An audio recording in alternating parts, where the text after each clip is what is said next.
Bonsoir, bienvenue à tous ceux qui nous rejoignent sur la nationale Coloma, comme chaque dimanche, dans votre émission Dites-moi tout, docteur. Aujourd'hui, nous parlons des problèmes rhumatologiques. Ces problèmes, l'arthrose, les douleurs du genou, de l'épaule. Ces problèmes sont fréquents chez les personnes âgées, mais il peut y avoir des cas d'exception chez les jeunes notamment. Quels sont les moyens de prévention, les modes de traitement? On en parle dans cette émission avec notre invité, Dr Mohamed Awada, directeur général de l'hôpital national CHU Yazdi. Encore une fois, mesdames et messieurs, bienvenue. Bonsoir, docteur. Bonsoir. Merci d'avoir accepté notre invitation, de partager ce plateau et le thème de ce dimanche. La deuxième tranche, c'est les téléspectateurs qui vous poseront des questions. La libre antenne, ils pourront donc appeler au 620 58 et 90 73. Mais d'ici là, nous suivons le jungle.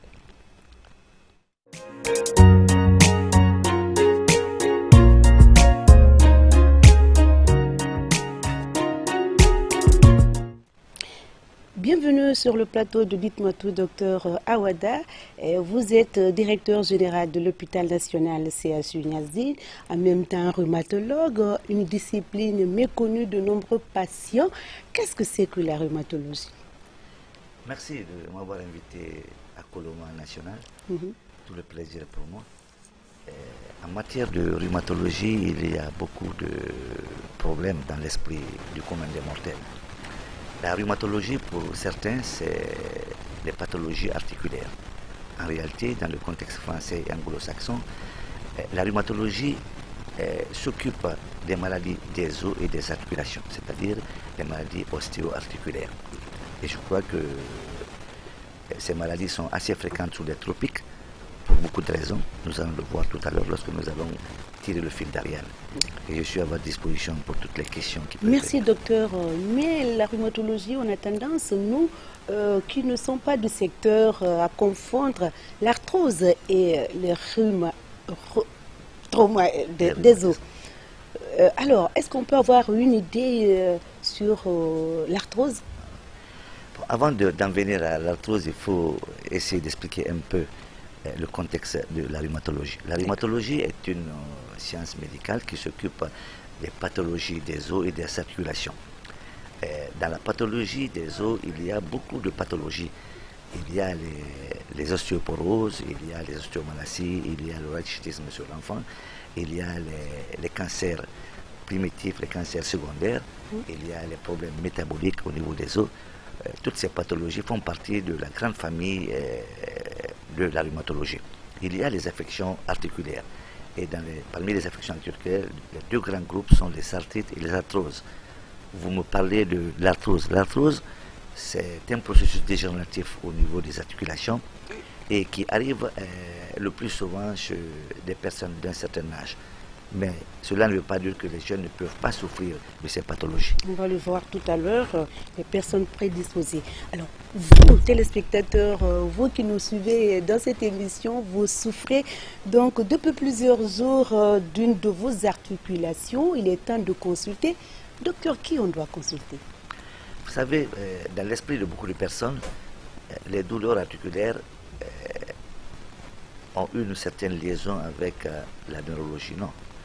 La neurologie est à part et la rhumatologie est à part. Les douleurs ostéo-articulaires sont la spécialité du rhumatologue. Lorsque vous avez un problème articulaire ou un problème osseux, consultez d'abord le rhumatologue. C'est vrai que parmi les pathologies articulaires, il y en a qui donnent un processus neurologique. Il y a des complications, nous allons le voir tout à l'heure, qui peuvent donner accès au neurologue. Mais en première position, il faut consulter le rhumatologue. Le rhumatologue ou le généraliste qui doit orienter le malade? Oui, dans les pays bien organisés, bien sûr, c'est le généraliste qui doit envoyer le patient vers le rhumatologue. D'accord. Alors, quels sont donc les problèmes rhumatologiques fréquents en Guinée, mais aussi le taux de prévalence? Je ne pourrais vous dire avec exactitude le taux de prévalence en République de Guinée, mais dans le service de rhumatologie de l'hôpital national INSTIN, les plus grandes pathologies articulaires sont les arthroses et les arthrites. Bien sûr, il y a toute une panoplie de pathologies qui arrivent sous les tropiques.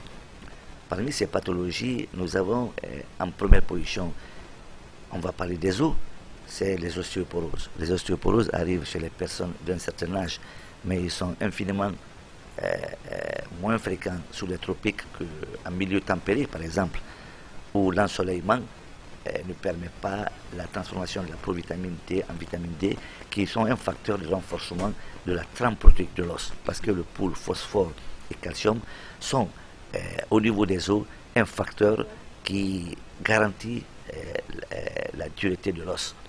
Dans certaines pathologies, surtout chez les vieilles personnes, il peut y avoir, si vous voulez, une fragilisation de l'os parce qu'il y a le pôle phosphore et calcium qui manque chez ces individus, surtout les gens qui sont confinés dans les maisons, en Europe par exemple.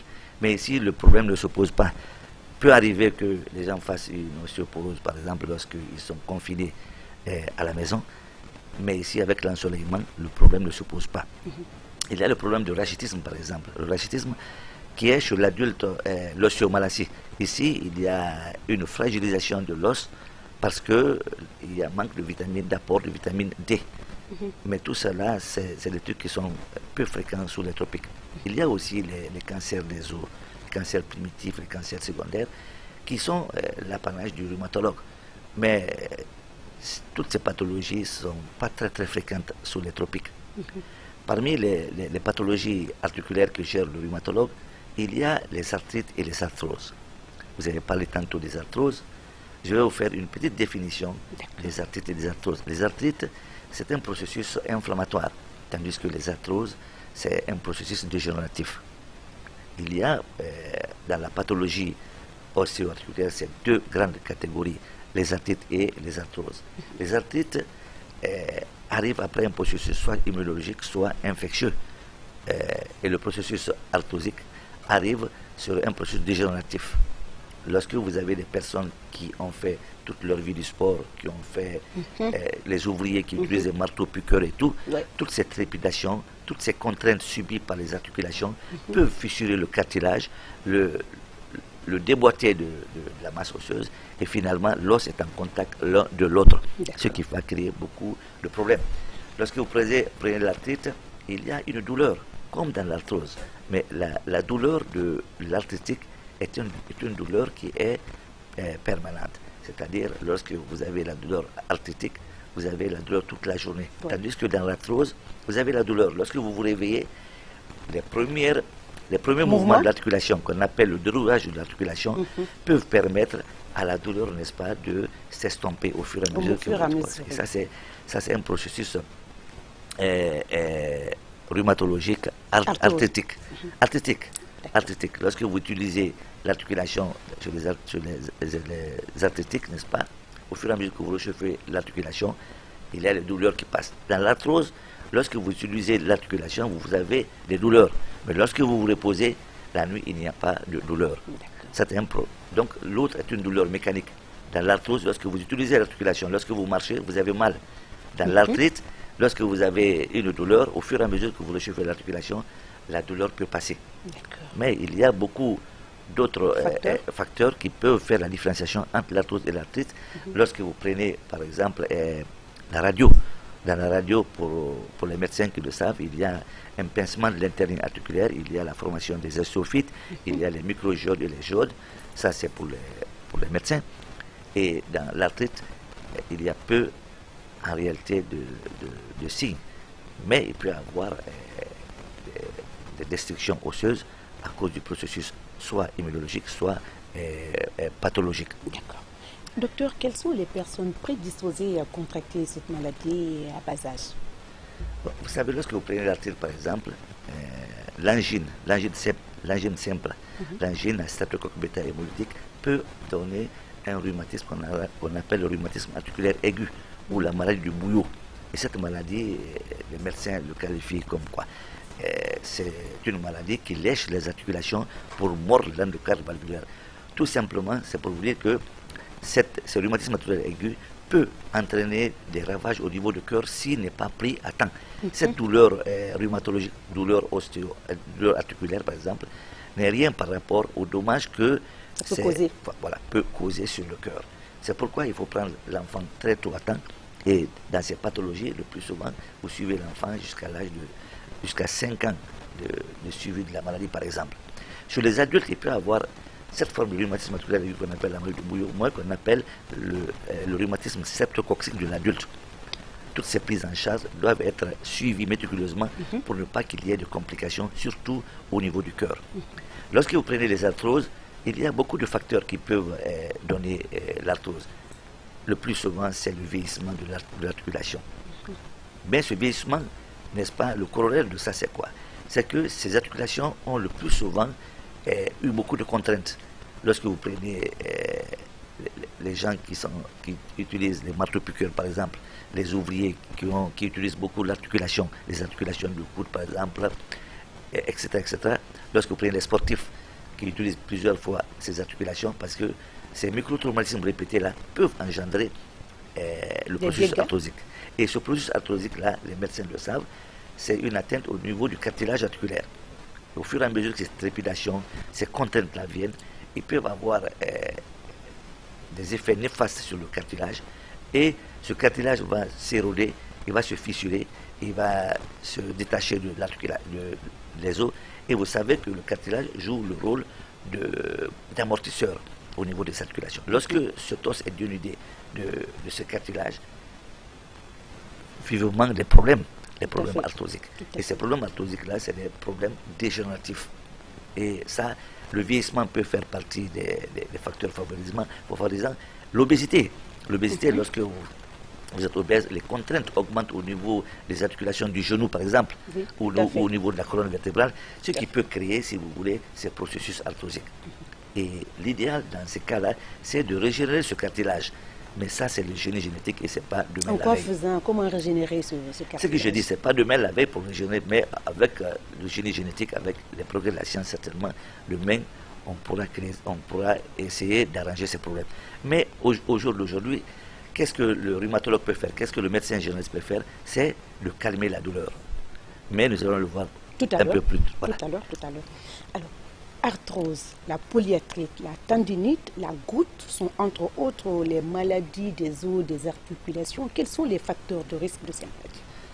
D'abord, lorsque vous parlez de tendinite, on classe cette tendinite parmi les rhumatismes abarticulaires. Abarticulaires, donc, et que le rhumatologue ou le généraliste peut gérer. Vous prenez la goutte, c'est un processus qui est dû à une atteinte de la pyrénosynthèse. Cette pyrénosynthèse provient de quoi? De la viande. La viande de laquelle? Voilà. Des viandes. La viande rouge. La viande rouge. La viande rouge est un facteur, si vous voulez, d'augmentation de l'uricémie, l'hyperuricémie. Mais l'hyperuricémie ne veut pas dire goutte. Il y a des cas d'hyperuricémie qui ne sont pas très élevés, qui ne jouent pas, qui ne précipitent pas, si vous voulez, la pyrénosynthèse, la transformation, si vous voulez, cette pyrénosynthèse en oxalate de sodium qui viennent s'incruster au niveau des articulations. Dans la goutte, par exemple, la première manifestation, c'est la douleur au niveau du gros orteil. Ce gros orteil devient rouge, il devient chaud, il est douloureux, ce qui fait qu'au niveau de ces articulations, il y a incrustation de l'oxalate de sodium qui est l'acide urique. Donc, et ça, vous répétez au niveau de cette maladie, la goutte, la douleur se manifeste à quel niveau? Au niveau de l'orteil, le gros orteil. Seulement le gros orteil? Non, c'est la première manifestation. D'accord. Ça peut avoir d'autres au niveau des autres articulations des douleurs, mais c'est au niveau du sol. Et en ce moment-là, ce oxalate de sodium-là va jouer le rôle de corps étranger dans l'articulation. Parce que physiologiquement, il n'y a pas l'oxalate de sodium au niveau de ces articulations. Et le plus souvent, ça peut former des petites boules qu'on appelle le tophus chez les praticiens, qui va être des facteurs, n'est-ce pas, de douleur, d'inflammation chez ces personnes. Et le plus souvent, ça arrive chez les personnes pléthoriques, les personnes qui mangent beaucoup de protéines, beaucoup de lipides, etc., beaucoup de glucides. Le plus souvent, c'est chez les grosses personnes. Avant, on pensait que ces maladies étaient le fait des personnes aisées, mais chez nous, la plupart du temps, on mange mal. Qu'on soit riche ou qu'on soit pauvre, il y a des facteurs alimentaires qui jouent un rôle important dans la survenue de beaucoup de maladies métaboliques. Le type qui a les moyens, s'il se met à manger que des protéines, des lipides, des glucides, dans une pagaille vraiment que lui-même... Sans précédent. C'est pas bon. Ça crée l'obésité. Vous savez, Dieu a créé l'organisme de l'être humain en fonction. Lorsque vous avez une taille d'1,60 m par exemple, votre poids idéal, c'est dans les environs de 60 kg. Si vous avez 1,60 m, vous avez 90 kg, ça veut dire que vous avez 30 kg de surplus de poids. Et ces 30 kg-là sont vraiment un poison pour l'organisme. C'est comme si vous, qui avez 1,60 m, vous avez 60 kg, vous portez un poids de 30 kg, un sac à dos de 30 kg, et imaginez-vous, vous vous promenez avec ça toute votre vie. Ce qui fait que c'est beaucoup de facteurs, c'est le facteur de risque de survenue. Non seulement de cette goutte, mais aussi de l'arthrose. Donc, ce qui fait que l'alimentation joue un rôle très important dans la survenue de beaucoup de maladies métaboliques et surtout des maladies ostéo-articulaires. La polyarthrite, on n'en parle presque pas, mais c'est une maladie très douloureuse et très dangereuse. La polyarthrite rhumatoïde, actuellement, on la classe dans la grande catégorie des collagénoses. Les médecins le savent. Collagénose, c'est quoi? C'est l'atteinte du collagène. Et le collagène, c'est un tissu de connexion qu'on appelle, c'est pourquoi d'ailleurs on appelle ces maladies les collagénoses ou les connectivites. Et la polyarthrite rhumatoïde est un processus immunologique qui est classé actuellement dans la grande catégorie des collagénoses, mais qui provoque, si vous voulez, une déformation au niveau des mains, en coup de vent cubital vers le cubitus et en col de cygne et en boutonnière. Ce et au niveau des colonnes vertébrales aussi. Oui, mais surtout au niveau des doigts. Et ça, l'idéal de ça, c'est quoi? C'est un processus, si vous voulez, chirurgical. Parce que ça crée des déformations irréductibles. Et ça, la solution, elle est chirurgicale. C'est pourquoi, mais dans la grande catégorie des collagénoses, il y a beaucoup de maladies. Il y a le lupus érythrémateux aigu disséminé, la polymyosite, la dermatomyosite, la péritite noueuse, et entre autres, la polyarthrite rhumatoïde. Tous ces processus-là, leur prise en charge, c'est beaucoup de problèmes de plus tard. Toutes ces maladies que nous sommes en train de parler méritent une émission spéciale. Oui, tout à fait. Alors, d'aucuns disent que arthrose, rhumatisme ou traumatisme articulaire, la tendinite sont synonymes de la vieillesse. Mais d'autres disent non, mais ce qui est sûr, la maladie, le risque est grand et augmente plutôt chez les personnes âgées. Non. Le problème de vieillesse se pose seulement dans les processus dégénératifs, dans l'arthrose. Dans l'arthrite, par exemple, un jeune peut avoir l'arthrite. L'arthrite se manifeste par quoi? Par une douleur. Mais lorsque vous regardez l'articulation qui est atteinte, elle est chaude, elle est rouge, elle est œdémacée, elle augmente de volume. Ce qui fait que c'est les facteurs, n'est-ce pas, qui peuvent engendrer la survenue de l'arthrite. C'est l'infection, c'est le processus immunologique. Dans l'arthrose, par exemple, c'est, comme je vous l'ai dit, les articulations qui ont eu des contraintes régulières durant la vie peuvent avoir des conséquences, n'est-ce pas, sur le cartilage. Et ça, c'est un facteur de vieillissement de l'organisme. La tendinite, c'est une inflammation. Ce n'est pas une question d'âge. Et la goutte, je vous l'ai dit, la goutte, c'est l'obésité. L'obésité, la malbouffe, si vous voulez, qui peut entraîner la survenue de l'hyperuricémie et créer la précipitation de ces purines en oxalate de sodium. Ils viennent s'incruster au niveau des articulations. C'est comme si vous ouvrez l'articulation, vous mettez des graines de sable. Ces oxalates de sodium-là, c'est comme des petites aiguilles qui s'incrustent au niveau des orteils et qui donnent beaucoup de douleur. Et la prise en charge de ces pathologies-là, nous allons le voir, en première position, c'est l'hygiène. L'hygiène. Et docteur, avant de parler les éventails thérapeutiques de ces maladies, comment prévenir ces maladies? Quels sont les moyens de prévention? Pour prévenir, si vous voulez, l'arthrose, c'est de ménager les articulations. Ne pas mettre en contrainte les articulations. Par exemple, l'arthrose de la colonne vertébrale, c'est d'éviter de prendre des poids lourds, d'éviter la contrainte régulière de la colonne vertébrale. Il y a beaucoup d'efforts qui peuvent contrarier la colonne vertébrale. Et ces efforts-là, au fur et à mesure que vous les pratiquez, peuvent engendrer plus tard la survenue d'une arthrose. L'obésité, par exemple, l'obésité est un facteur de risque de la survenue d'une gonarthrose. La gonarthrose, c'est quoi? C'est l'arthrose du genou.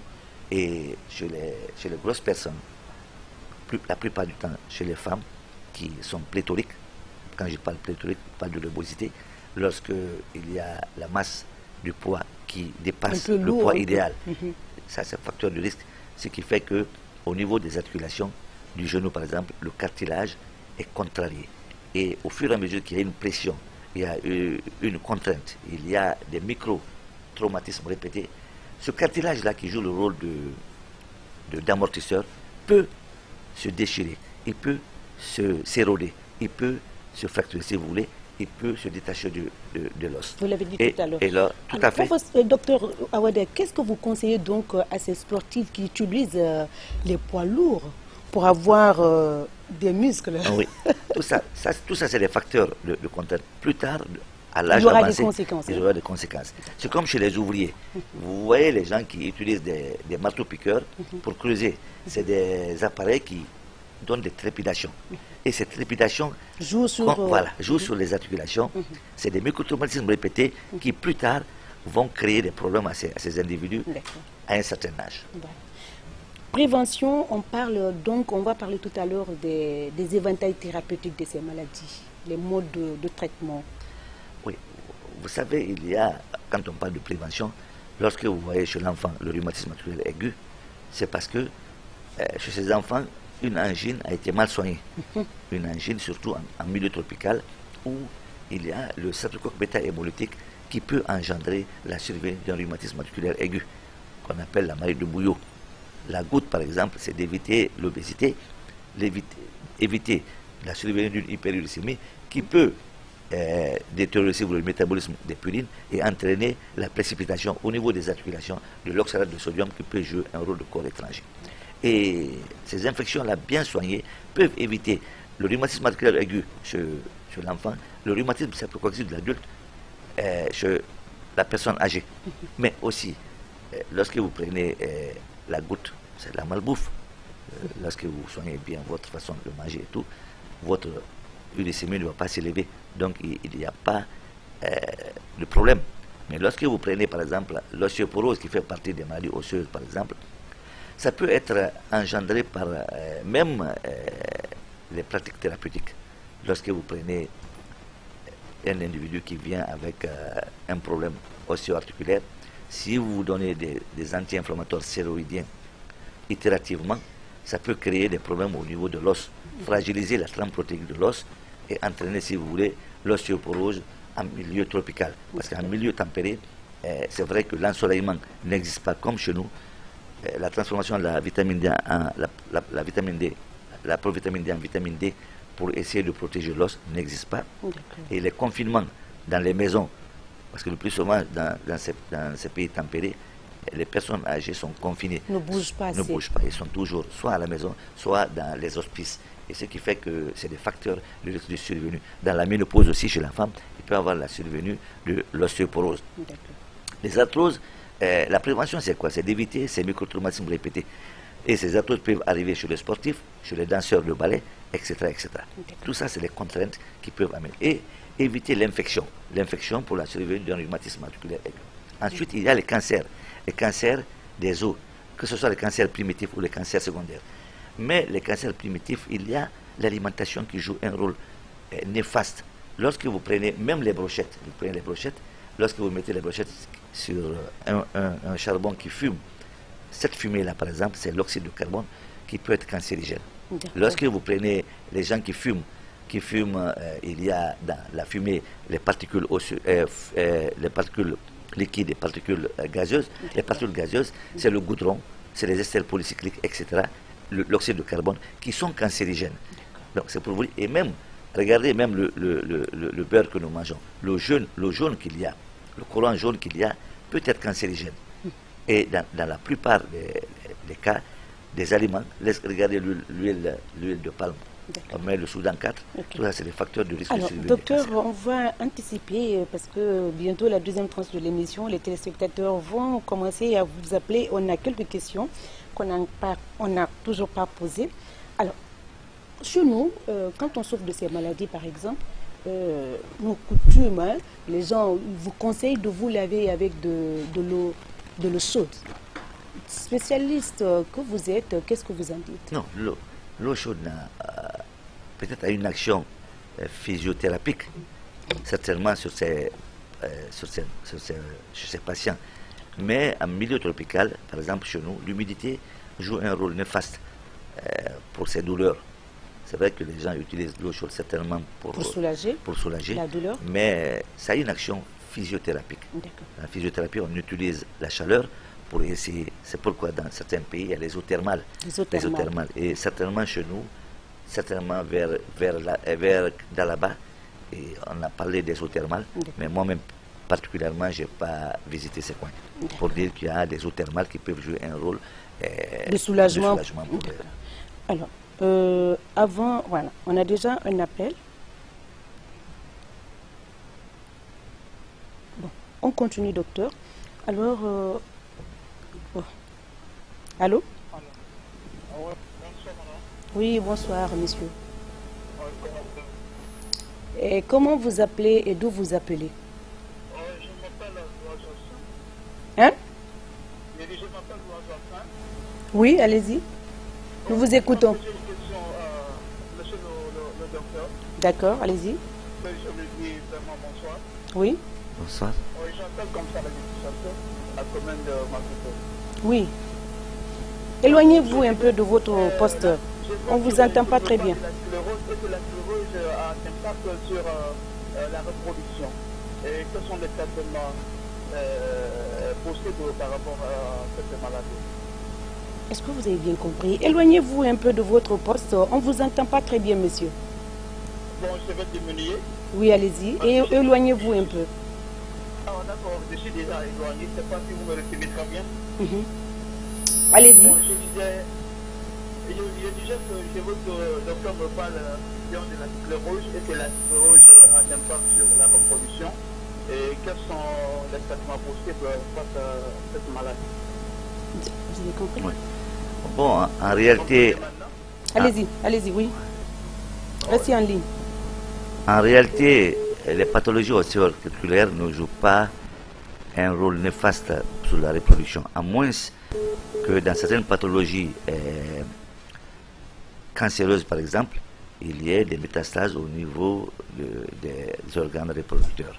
Mais sinon, ça n'a en réalité aucun rôle sur la reproduction. Mais il y a des complications qui peuvent jouer un rôle. Alors, on a un autre appel, docteur. Oui. Allô? Allô? Allô? Bien, c'est parti. En attendant, nous, on va continuer. Alors, soulager ces personnes, docteur, voilà. Est-ce que je pourrais poser ma question? Oui. Eh bien, il y a un téléspectateur qui nous appelle. Allô, oui? Vous allez bien, madame? Oui, ça va très bien. Et comment vous appelez et d'où vous nous appelez? Semenata. Comment vous appelez? Moi, Bangoura Boubacar. Allez-y, Bango Abouakar, nous vous écoutons. Je suis un petit problème de la hernie là. Vous avez un problème d'hernie? Hernie. D'accord, posez, allez-y. Je n'ai à l'heure actuelle là, je n'ai pas de moyens pour faire une opération dans le savoir. Je peux m'aider pour savoir ça. Docteur, vous avez compris, il a un problème d'hernie. Il n'a pas les moyens. Ça n'a rien à voir avec ce que nous le thème d'aujourd'hui. Voilà. Et il pourra passer à me voir. Allez-y à l'hôpital Ignazine et puis vous allez vous renseigner davantage. Ce n'est pas le thème d'aujourd'hui. Merci. Docteur, soulager ces personnes, est-ce que c'est faire référence à une chirurgie? Si oui, à quel moment, à quelle phase de la maladie on peut estimer qu'on peut intervenir chirurgicalement? D'abord, la prise en charge médicale, la première des choses, c'est de soulager la douleur. Soulager la douleur, mais soulager la douleur n'est pas l'essentiel. L'essentiel, c'est de lutter contre la pathologie, c'est-à-dire donner un traitement de fond.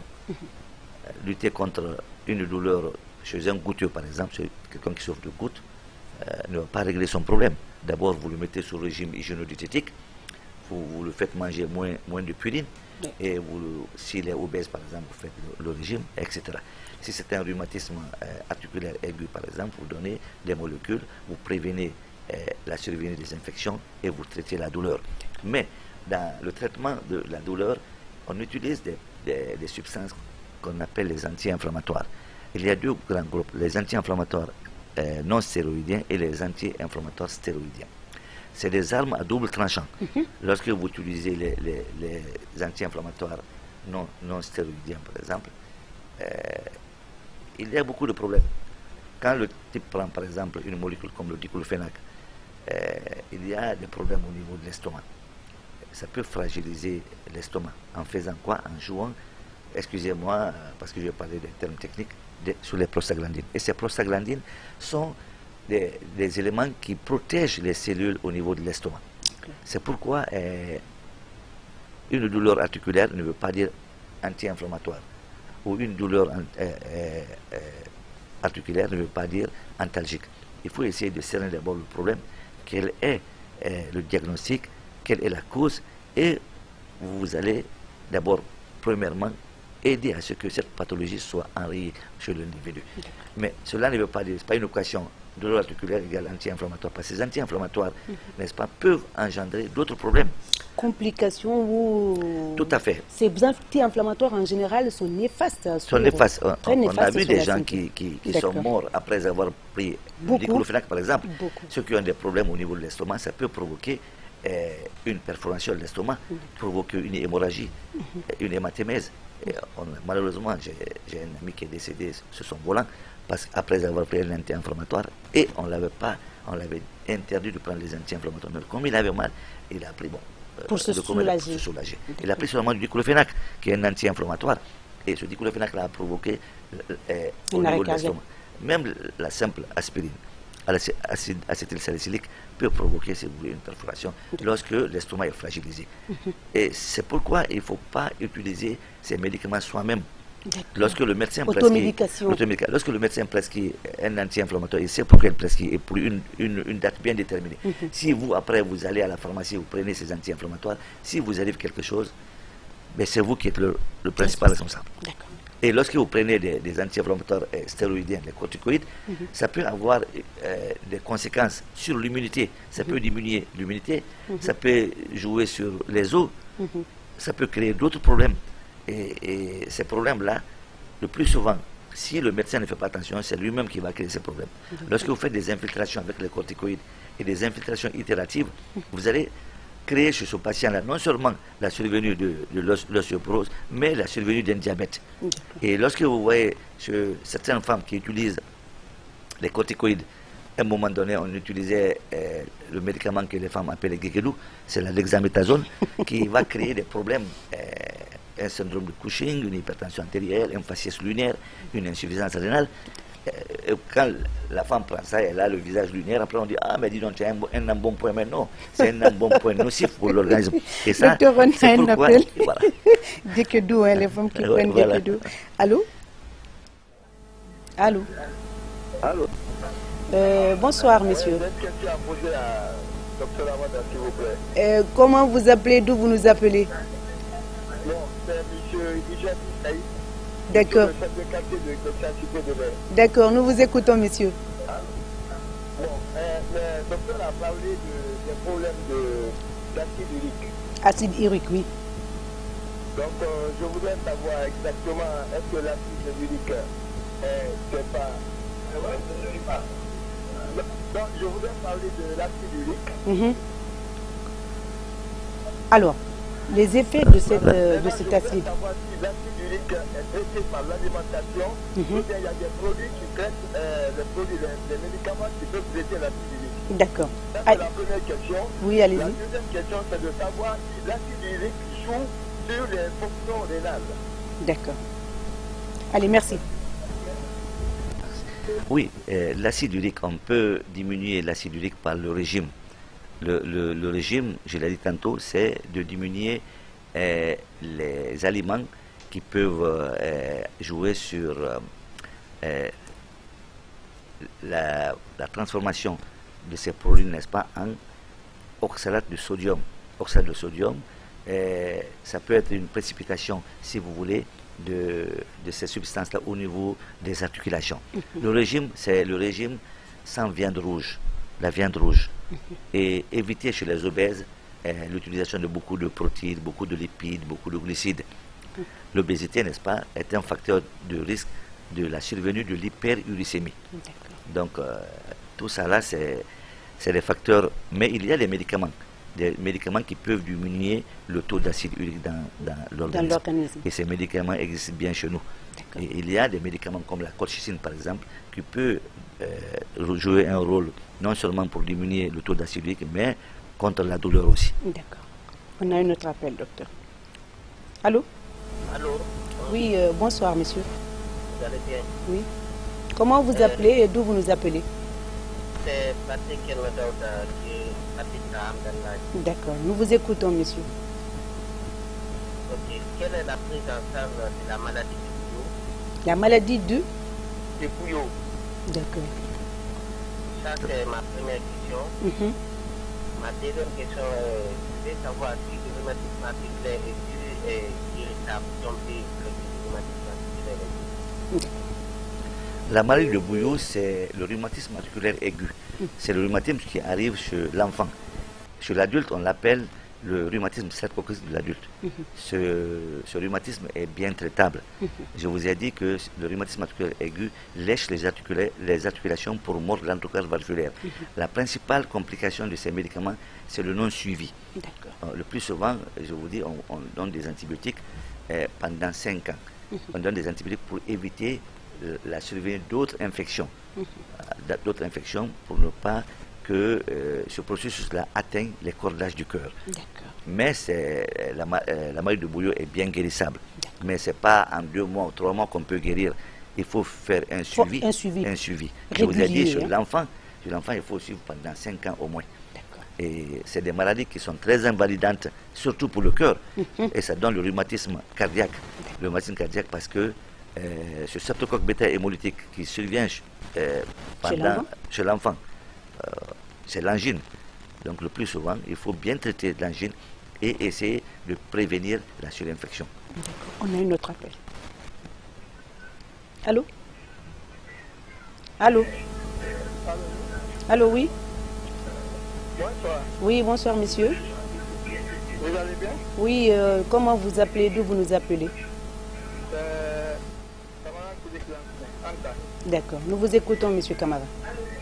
Oui, je disais, Oui? quelqu'un qui a fait une radio sur les jours. Oui? Donc, on a dit qu'il n'a pas de problème sur ses jours, mais il se plaint des douleurs. Quelqu'un qui a fait une radio sur les os, on trouve qu'il n'y a pas et qu'il souffre toujours. Hein? Ouais, vous savez, c'est pas évident qu'on trouve l'origine des douleurs le plus souvent dans les radios. Il y a des rhumatismes qu'on appelle par exemple le rhumatisme palindromique. Le rhumatisme palindromique, on ne peut ne trouver aucune cause. Et c'est un rhumatisme palindromique que le rhumatologue connaît et qui peut bien prendre en charge parce que ce rhumatisme palindromique-là, si on ne le suit pas, peut donner des complications, aller même vers la polyarthrite rhumatoïde. Mais il y a sous les tropiques ici et chez le noir africain la drépanocytose. La drépanocytose, elle est fréquente ici. Ce n'est pas un processus rhumatologique, c'est un processus héréditaire. Et cette drépanocytose peut donner des douleurs ostéo-articulaires, ce qu'on appelle les crises vaso-occlusives. Parce que dans la drépanocytose, les globules rouges sont falciformés. En réalité, les globules rouges sont ronds. Mais lorsque vous prenez le sang de ces drépanocytaires, il y a ces globules rouges qui sont en forme de faucille, en forme de haricot. Et ces globules rouges, au lieu de vivre 120 jours, vivent moins de 120 jours. Donc ce qui fait que le plus souvent chez ces drépanocytaires, il y a des anémies. Et ces globules rouges qui meurent viennent s'agglutiner au niveau des microcapillaires. Et en aval de cette agglutination, il y a manque d'oxygène, il y a manque d'éléments minéraux, donc il y a douleur osseo-articulaire. Et puis ces douleurs-là peuvent se manifester, il peut y avoir des douleurs au niveau du ventre aussi. C'est des crises vaso-occlusives que le praticien bien informé, qui connaisse bien sa pratique, peut bien prendre en charge. D'accord. Allô? Allô, bonjour. Allô, oui, bonjour. Oh, comment vous appelez? D'où vous nous appelez, Allô? monsieur? Je compte Mohamed. Allez-y, monsieur Conté, nous vous écoutons. Bonjour, tout savoir. Déjà, comme vous dites que je du jour. Vous parlez un peu plus fort, monsieur. Je voulais juste savoir si... Allô? Parlez un peu plus fort. Allô?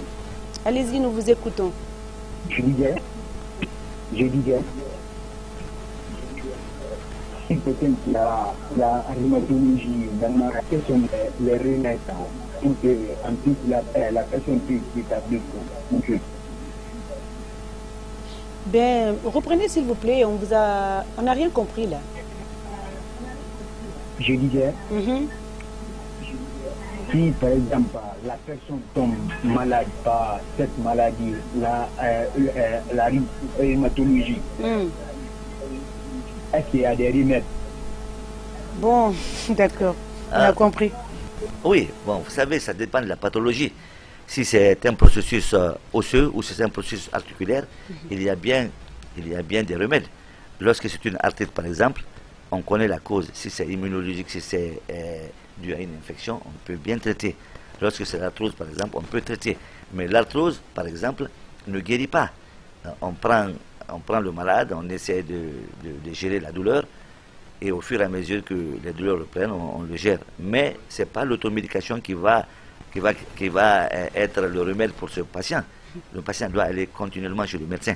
Je vous l'ai dit, lorsque c'est une arthrose, par exemple, l'idéal c'est de faire revenir le cartilage, mais ça, ce n'est pas demain la veille. D'accord. Alors, docteur, moi je voulais juste savoir, est-ce qu'il y a des statistiques par rapport à ces différentes maladies? Oui, bon, en milieu hospitalier, en milieu rhumatologique, l'arthrose vient en première position. Mais il y a d'autres. Après les arthroses viennent les arthrites. Mais il y a aussi d'autres causes, comme le rhumatisme palindromique, qui peuvent être en milieu hospitalier. Mais il faut reconnaître que nous n'avons pas fait des statistiques exhaustives au niveau de toute la population guinéenne. Qu'est-ce qu'il faut dans ce cas? Ben, un budget, hein? Dans un futur prochain, il faut un budget, voilà, tout à fait. Un budget. Et ces pathologies... Allez, oui, bonsoir, oui. Allez, monsieur Dounou, voilà, et nous vous écoutons. Oui, nous vous écoutons, monsieur Dounou. Ma question? Oui.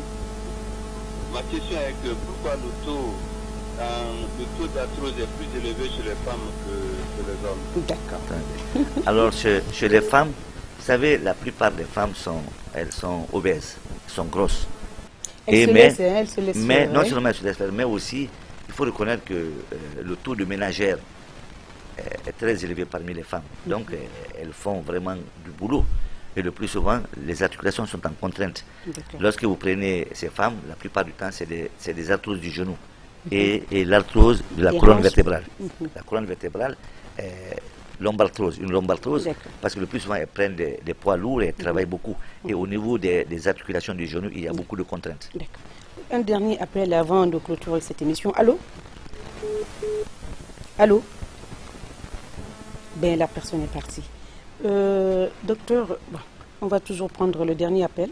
Allô? Ah oui? Bonsoir, madame. Allô?